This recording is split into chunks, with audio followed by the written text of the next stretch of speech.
Hello, नमस्कार दोस्तों, कैसे हो आप सभी? उम्मीद करता हूँ आप सब बहुत अच्छे हैं। मैं निशात आपका एक बार फिर से स्वागत करता हूँ हमारे यूट्यूब चैनल में।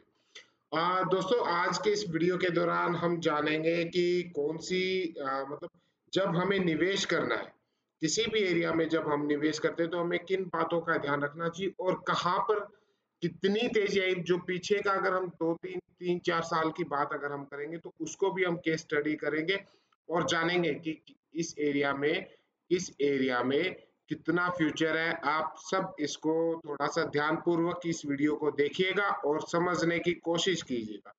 और अभी तक जैसे कि मैंने पाया है कि जैसे अभी ये जो कोरोना काल चला था, ठीक है, प्रॉपर्टी के रेट्स हर जगह ग्रोथ हुई है, लेकिन एक ऐसा सेक्टर होता है जहाँ पर जिसके नज़दीक अगर आप हैं, उस एरिया के नज़दीक अगर आप काम करते हैं, तो आपको कभी नुकसान नहीं उठाना पड़ेगा। ऐसा मुझे देखने में आया है। वो होता है कि जैसे मेडिकल है, जहाँ पर मेडिकल लाइन चली गई, यानी कि हॉस्पिटल चले गए, डॉक्टर्स चले गए, ये जो फ़ील्ड है, ये जो एरिया है, जहाँ पर वो ग्रोथ करेगा, ऑब्वियसली उसके आस-पास का जो एरिया वो बहुत ज़्यादा तेज़ी के साथ विकसित होता है। 2 जगह होती है, एक होता है जहाँ पर इंडस्ट्रीज़ आ जाती है और दूसरा होता है जहाँ पर हॉस्पिटल्स आ जाते हैं। इंडस्ट्रीज़ जहाँ पर स्थापित हो जाती हैं, जैसा कि मैंने बताया था, छोटी सात रोड जो हमारे हिसार से जैसे हम दिल्ली रोड के ऊपर चलते हैं, छोटी सात रोड का एरिया था। उस एरिया की जो ज़मीन है वो इतनी हाई रेट्स में बिकने का कारण यही था कि वहाँ पर इंडस्ट्रीज़ बहुत ज़्यादा है। तो जहाँ पर इंडस्ट्रीज़ होंगी, उस एरिया के नज़दीक में अगर आप कोई प्रॉपर्टी लेते हैं, तो वहाँ पर आपको कभी नुकसान नहीं उठाना पड़ेगा, वो धीरे-धीरे ग्रोथ करेगी। हाँ, मैं मानता हूँ कि जैसे कोरोना का जो समय आया था, इसमें इंडस्ट्रीज़ को बैक फुट पर आना पड़ गया था, लेकिन कहीं न कहीं दोबारा से वो सिरे पटरी के ऊपर वो लाइन चल जाती है और अ, उसके आस-पास का एरिया दोबारा से अपनी रफ्तार पकड़ना शुरू कर देता है। अब बात करते हैं हॉस्पिटल्स के आसपास की। अब जहाँ पर हॉस्पिटल स्थापित हो जाता है ना, वो एरिया ऑटोमेटिक ग्रोथ करता है। जैसे कि कभी टाइम में बहुत पहले समय में जिंदल हॉस्पिटल की अगर मैं बात करूँ तो ये जिंदल हॉस्पिटल आया था, तो उसके आसपास का पूरा जो मॉडल टाउन एरिया है, वो बहुत तेज़ी से विकसित हुआ था। आज की अगर मैं बात करूँ तो ओवरऑल पूरे हिसार में ये काफ़ी सबसे महँगी जगहों में से एक माना गया है इसको।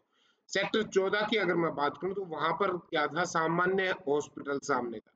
तो उसका भी इफ़ेक्ट आता है कि उस एरिया में तेज़ी आने का।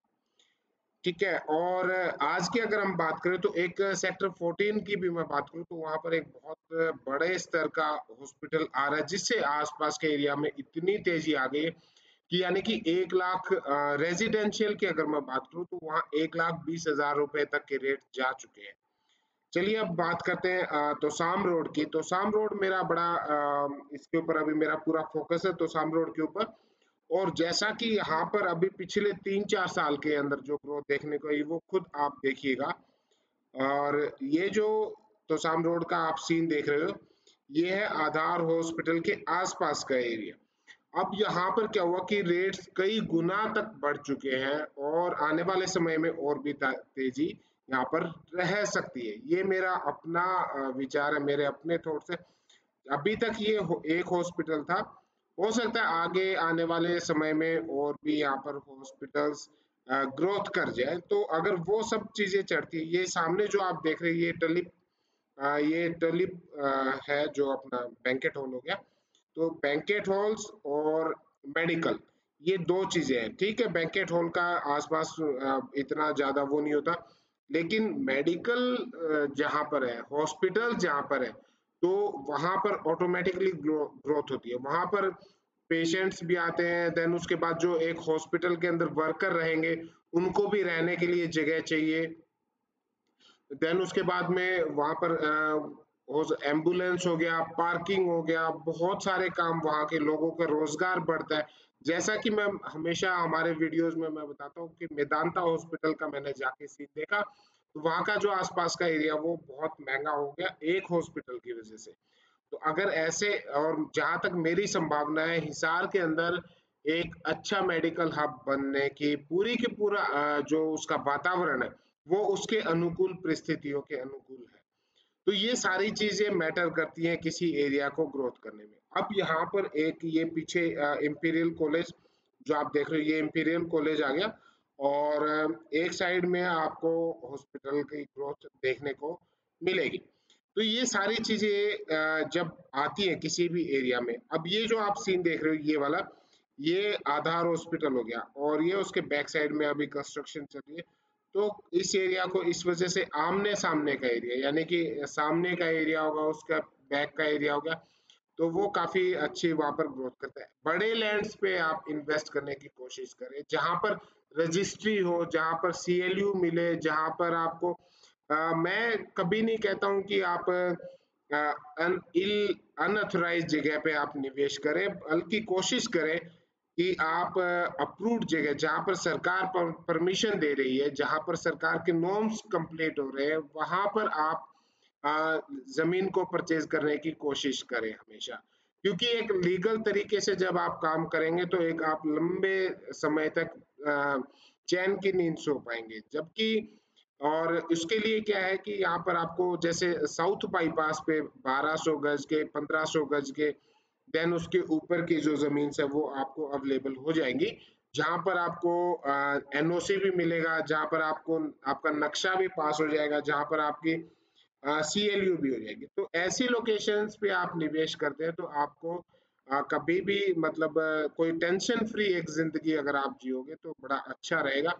और एग्रीकल्चर लैंड की अगर मैं बात करूं, 1 एकड़ 2 एकड़ की अगर मैं बात करूं, तो वो इस टाइम पे यहाँ पर काफी ऊपर रेट हो गए। लेकिन देखिए, मैं बात करता हूँ गुड़गांव की बात करूं तो जैसे मेदांता हॉस्पिटल के आसपास का जो वो कई लाख रुपए गज का वहां पर एरिया हो रखा है। ठीक है, तो नो डाउट कि यहाँ पर कभी डाउनफॉल नहीं आता। ये बात है कि यहाँ पर कभी डाउन नहीं मारती प्रॉपर्टी। जैसे मैं एग्जांपल लेता हूँ हिसार का जिंदल हॉस्पिटल का। अब जिंदल हॉस्पिटल में दो लोकेशन होती है, एक है उसके सामने जो मॉडल टाउन है जहाँ पर रजिस्ट्री है, जहाँ पर अप्रूव्ड एरिया है, और एक उसके बैक साइड में मॉडल टाउन एक्सटेंशन नाम से, तो वहां पर कार्ड सिस्टम वगैरह वो चलता है। तो आगे का जो एरिया की अगर बात करूं तो जिसकी कैपेसिटी थी, जिन्होंने पुराने समय में वहां पर प्रॉपर्टी बाय कर ली थी, उनको जैसे जिसके पास में 600 गज, 800 गज, 200 गज, 500 गज की जो जगह थी मॉडल टाउन में, तो वो आज करोड़ों की जमीन हो रखी है। उन आज के समय में वहां पर 1,30,000, 1,25,000 रुपए गज के हिसाब से वहां पर रेट्स हो रखे हैं। बिल्कुल सामने तो और भी महंगे हैं जो जिंदल रोड के ऊपर के। तो हमेशा आप क्या करें कि जहाँ पर हॉस्पिटल्स होते हैं, जहाँ पर मेडिकल सुविधाएं होती है, वहां पर बहुत आपको कभी भी नुकसानदायक प्रॉपर्टी बाय करना कभी नुकसानदायक नहीं होता है। तो ऐसा मेरा मानना है, मेरे अपने विचार है, बाकी आप अपने उसके अनुसार बता सकते हैं। अब ये जो सीन मैं दिखा रहा हूँ अभी, जैसे जिस टाइम पे एक हॉस्पिटल आया था ये कई साल पहले, तो उस टाइम जब मैं गया था तो मुझे बड़ी हैरानी हुई थी, लगता था कि यहाँ पर तो कोई डेवलपमेंट ही नहीं है। लेकिन धीरे धीरे अभी देखने को आ रहा है आपको, अगले 4-5 साल के अंदर और भी यहाँ पर आपको हॉस्पिटल्स बनते हुए दिखाई देंगे, वहां पर आपको ग्रोथ दिखाई देगी। तो ये चीजें मैटर करती है किसी भी एरिया को। अब सेक्टर 16-17 है, तो सेक्टर 16-17 में भी एक काफी बड़े हॉस्पिटल का वहां पर निर्माण होना शुरू हो गया। सेक्टर 14 है, सेक्टर 14 के अंदर भी एक काफी एक अच्छे हॉस्पिटल का वहां पर निर्माण होना शुरू हो गया। तो ये सारी चीजें क्या होती है, एक सिटी को, न केवल एक लोकेशन को, बल्कि मैं तो ये कहूंगा कि एक पूरे शहर को ग्रोथ की तरफ ले जाने का एक मुख्य कारण, एक जिम्मेवारी के उसके मतलब एक शहर को ग्रोथ की तरफ लेके जाने का कार्य करती है। तो ये सारी चीजें मैटर करती है। तो यहाँ पर जब भी आप निवेश करेंगे तो मुझे नहीं लगता कि आपको नुकसान उठाना पड़ेगा। अगर आप छोटे पूंजी का निवेश करते हैं तो इंडस्ट्रियल एरिया भी एक अच्छा ऑप्शन हो सकता है। जैसे मैंने अभी पीछे दिखाया था कि यहाँ साउथ बाईपास से जाने के बाद जहाँ पर नई इंडस्ट्री लग रही है, जिसका फ्यूचर हमें लग सकता है कि यहाँ पर हो सकता है, इसका फ्यूचर एक ब्राइट फ्यूचर हो सकता है, तो वो भी आप वहां पर आप निवेश कर सकते हैं। तो ये मैंने आपको आज इस वीडियो के दौरान दिखाने की कोशिश करी है। और दोबारा से जितने भी आपके पॉइंट्स थे तो शाम रोड को लेकर के, तो वहां पर आप आज के समय में एक अच्छा एनवायरनमेंट बन रहा है, निवेश का मौका मिल रहा है, क्योंकि यहाँ पर एज कम्पेयर टू अगर सेक्टर्स की बात करूँ तो काफी कम रेट्स के ऊपर प्रॉपर्टीज आज भी अवेलेबल हो जाती हैं। और वहां पर सेक्टर में आप एक कनाल का प्लॉट की अपेक्षा मैं आपको रिकमेंड करूंगा कि आप जैसे साउथ बाईपास पे हो गया अप्रूव्ड एरिया में, वहां पर आप 2 कनाल 3 कनाल की जमीन लें, और बाकी आने वाले समय में आपको यहाँ पर अच्छी ग्रोथ देखने को मिल सकती है। तो ये था हमारा आज का वीडियो, और इसे अच्छा लगे तो आप लाइक शेयर और सब्सक्राइब करें। मिलते हैं एक नेक्स्ट वीडियो में, तब तक के लिए नमस्कार। हाँ, अगर आपने अभी तक ये बेल आइकन नहीं दबाया और सब्सक्राइब नहीं किया तो सब्सक्राइब कर लो, ताकि आपको पता चले हमारे हिसार के अंदर किस एरिया में कितनी डेवलपमेंट चल रही है, किस एरिया में कितनी ग्रोथ चल रही है। वो सारी चीजें आपको देखने को मिल सकती है। मिलते हैं एक नेक्स्ट वीडियो में, तब तक के लिए नमस्कार, धन्यवाद।